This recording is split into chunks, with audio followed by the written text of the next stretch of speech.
The following is a presentation of Muddy River News.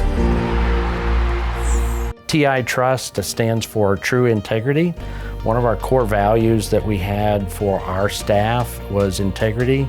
We want to be seen as a very integrity-driven company. We've been doing trust services as an organization since the 1950s. It's all based on what's in the best interest of the clients. At the end of the day, it's about serving that client and getting to a result that they need. Welcome to the Muddy River News Business Spotlight, brought to you by TI Trust. My name is David Adam, and I am the editor here at Muddy River News. And joining me today is my neighbor. You're still my neighbor. Correct. Iljia Cucuk from Tiramisu Yes. restaurant. But for, gosh, how long were we neighbors? Next door neighbors. About 10 years. About 10 years, yeah. We talked a lot over the yard, in the yard, about neither one of us wanted to do any yard work. That's right. And Too tired for that. Exactly. Yeah, we did. So we both. So if I mowed the lawn, then Iljia would mow the lawn, and if Iljia mowed the lawn, then I felt like I had to mow the lawn. Mutual agreement was. Absolutely. So anyway, good to see you again. Good to see you. Anyway, Iljia runs one of the most popular restaurants in Quincy, Tiramisu, on the corner of 3rd. No. Fourth. Fourth and Hampshire. Yeah, Fourth and Hampshire. Fourth and And you've got a new place as well. But I want people Used to know. to be 3rd and Hampshire for 25 years. It's Fourth and Exactly. Hampshire now, yeah. So you grew up though in Serbia and Montenegro. Right. In the family business, which was a restaurant. So talk a little bit how you ended up coming to Quincy. Well, I came as an exchange student back in '98 to Canton, Missouri, and then I went to Canton High School for a year, and then Culver for 4 years. After that, I had an internship here at the local bank, Mercantile Bank, so that's how I ended up in Quincy. But however, yeah, as you said, when I was younger, my family still owns a restaurant back in Montenegro. Now, what kind of restaurant is it? It is Mediterranean, Serbian Okay. food. You know, it's down on a coast, which is Adriatic Sea, which is right across the Italy. So there's a lot of, there's still pastas. There's a lot of fish dishes as well. So. Right. But yeah, every summer we worked. It was a seasonal job. So every summer we worked with Dad in a restaurant. So that was in my blood. But I went to to get education and schooling, not to do the restaurant business.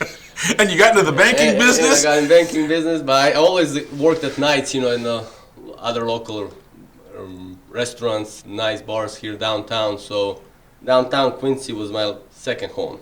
Oh, yeah. And then me and Roberto start talking back in, 2014, 13, how he needed some help.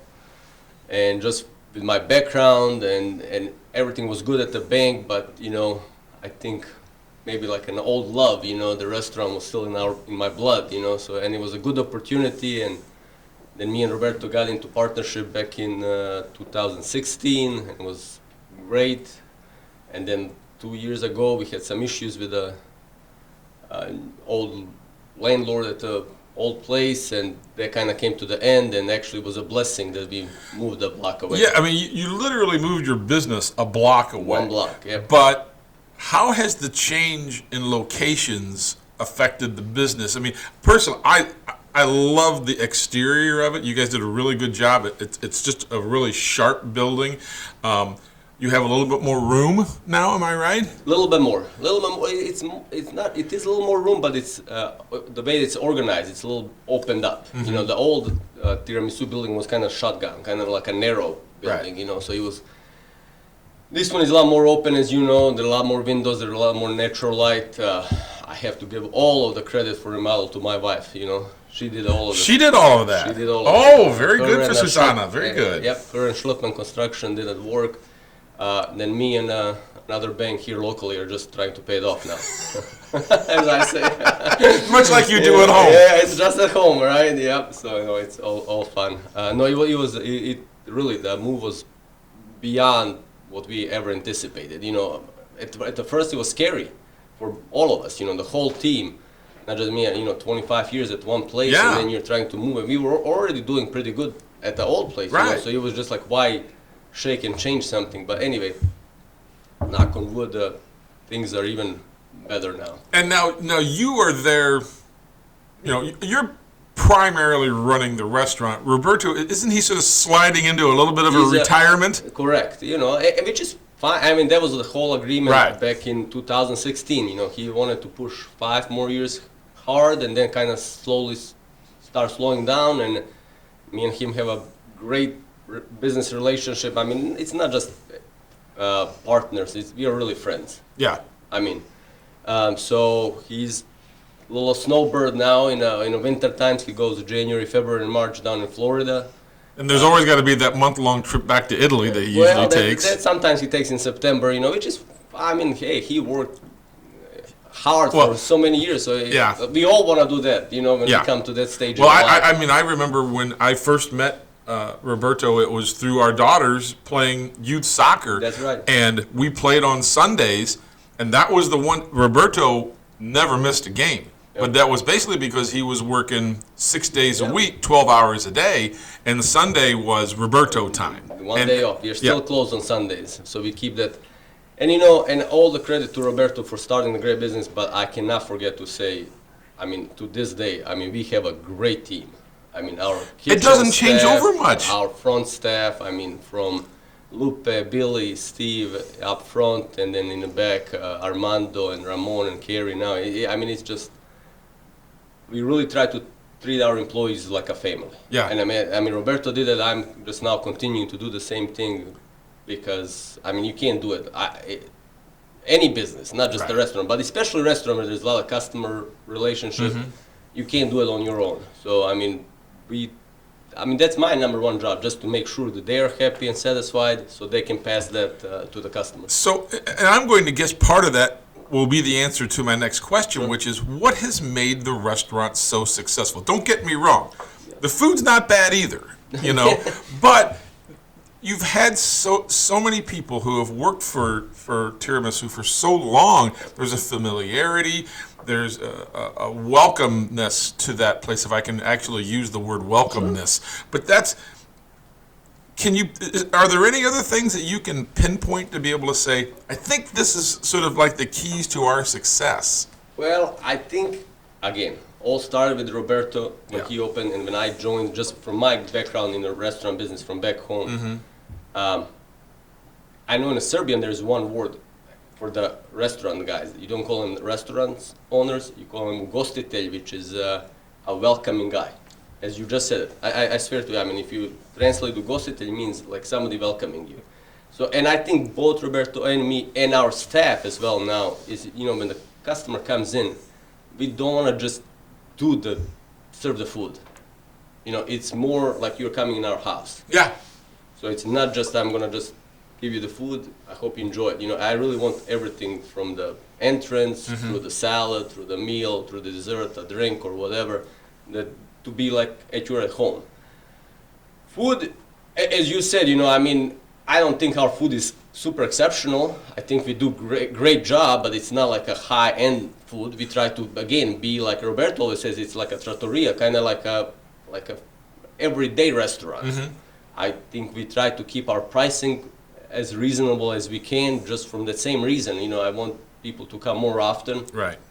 And that has been challenged last year with all inflation and price rises. We still might have to do some adjustments again, but we survived that part too. But again, I think it's that our vision of how we see the guests, I think that our servers and the front house staff understands as well. Yeah. And that's the reason, we did add some people in the last year or two just because our volume increased. But as you said, our backbone of the restaurant employees are still there. Well, I mean, if you've ever been there, everybody knows who Billy is. Oh yeah. I mean that's just if you've been there for the last 20 years, everybody knows who Billy is. Billy and Lupe. Yeah. And Lupe. Steve works weekends more.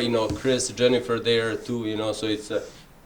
We are blessed that we have a team that's been there for so long. And again, it's not always roses. There are. I always keep saying my big job is a peacemaker too. There's always a little friction between kitchen and front. Yeah. But at the end of the night, we all shake hands. Give hugs each other, and even if there is some situations when it get a little It can get a little testy, but that's, that's where we have to step up. And again, it's different here at Muddy River News because we get along great great. at all times. Absolutely. Never any issues, There's right? never any issues. Sure. We've never yelled at anybody here. Matt Shuckman and I are just like kindred spirits. We've never once called each other a butthead or anything like that. Right. The menu. It really hasn't changed a whole lot, has it? I mean, I guess this falls under the category of why change what's not broken? Again, it goes back to the openings days. Roberto said that, first 5 years or so, he really tried to kind of do it differently, but then he realized that people just in Quincy like rolly. So you cannot take it off. There's so many. Okay, right. And then the rigatoni mozzarella came, then fettuccine alfredo, then chicken parmesan, and so on and so on. So we also do a lot of volume. So it's not, some people say that Tiramisu is a fancy place. I don't know. I mean, it's nice. I wouldn't categorize it as a fancy, but we do a lot of business in minimum volume. So we cannot have a big, tricky menu. That was what I was just going to say. The reason why the menu's small is because you have so many people who come in, correct? Yeah, correct. There's just no way kitchen would, we have a great kitchen. Armando been there since day one. When Roberto opened back in '96, that's when Armando came. He's still with us. That's our number one chef. Right. So, and his team. If you start doing, we do specials. Sure.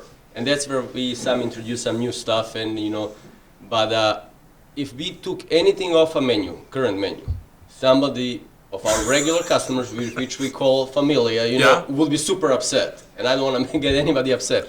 But at the same time, I don't have room to add something new. So we just keep it same old, as you said, why change it? And then we do some specials to just kind of, for the people who do want something else to adventure. Well, I know that oftentimes that I will go down and have lunch at your place with Steve Eitinger, and you don't even have to have a menu for Steve. Steve orders the ravioli salsa rosa every single time. He's never ordered a single thing that's different. My guess is you have a lot of people like Steve. On top of my head, there's probably 20, 30 people that we do not give the menu. Yeah, for sure. Your place is usually busy. Weekends especially, Well, that was what I was saying. Are there times where you say, this would be a good, if you want to come try us for lunch or try us for dinner, are there times that you say, avoid this, or maybe you should try coming in then? If you're coming for the first time, if you've never been in Tiramisu, I would rather you come Monday through Thursday. Just because, not that we do bad on the weekends, we are fully staffed on the weekends. Right. It just gets so busy. Actually, what we have experienced in the last 2 years anymore, Friday and Saturdays, I really, really recommend making reservations. Really? Yeah, and how early in the day do you start taking reservations? I take now for the following weekend. No kidding. For starting example, around 5 or even earlier than that? On top of my head, I know for March 25th, it's a Saturday, I have a 10, an 8, a 16, and a 35. So I know that day there will be a lot of no's. Yeah. It will be just absolute. You can't take them. You just have as many chairs as you have. Right. And then once we fill it up, I just hate to say to anybody no, but we do have to say no on Friday and Saturday sometimes. Yeah. So no, as early as the day before is perfect. Give us a call if you want to come on a weekend. Right. Of all the things on the menu, is there one that you go? You talked about, I don't want to take anything off the menu. Is there one that you just can't make enough of? Oh, yeah, rollies. Rollies. We sell a lot of rollies. Rigatoni, mozzarella, fettuccine alfredo. Those are all. Those three are probably the top sellers. All right. Chicken parmesan. A lot of chicken parmesan. Anyway, it's good to see you, man. I'm glad to see that the restaurant's doing well. I love the new location is awesome. If you haven't been down to see it, if you haven't been to Tiramisu in a few years, I think it's really worth the time. And kudos to your wife. I didn't know she was the person in charge of all the decorations and everything. That was. She's all right. She did a good job. She did a good job. Good to see you, neighbor. Good to see you, David. Thank you very much for the invite. And that's our Muddy River News Business Spotlight, brought to you by TI Trust. TI Trust stands for True Integrity. One of our core values that we had for our staff was integrity. We want to be seen as a very integrity-driven company. We've been doing trust services as an organization since the 1950s. It's all based on what's in the best interest of the clients. At the end of the day, it's about serving that client and getting to a result that they need.